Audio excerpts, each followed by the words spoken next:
Shalom, estem en les lectures de la Torà de la vida d'Abraham, el nostre pare, i ens podem preguntar quines etapes va seguir Abraham per relacionar-se amb el Creador, per arribar a establir una relació tan forta, tan íntima, tan personal amb el Creador. La primera etapa és l'etapa de la voluntat. L'etapa de la voluntat és la qual, des de la infantesa, Abraham va cercar el Creador utilitzant el pensament lògico-deductiu. I eventualment, utilitzant aquesta via, va arribar a descobrir a Déu com el creador de l'univers.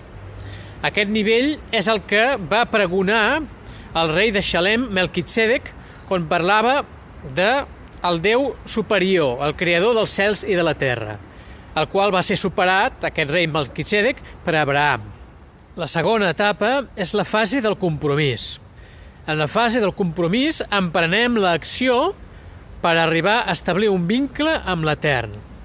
Aquesta acció que emprenem ve indicada pel versicle Ismach lech lev mebakshe Hashem, que vol dir alegraran el cor els que cerquen, els que busquen a l'Etern. I com aconseguiran alegrar el cor i, per tant, establir aquest vincle amb l'Etern, els que el cerquen? Doncs a través d'accions. I quines accions? Bàsicament, a les mitzvot, els preceptes, la tefilà, l'oració i l'estudi de la Torà. Eventualment arribarem a establir un vincle amb el Déu vivent.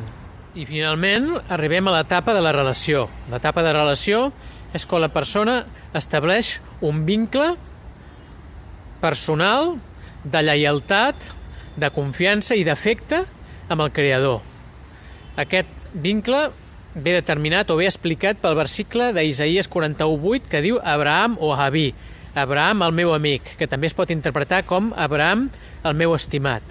Aquest és el nivell, el de la relació personal amb el Creador, que Abraham va arribar i que nosaltres hem d'aspirar també a arribar seguint els seus passos.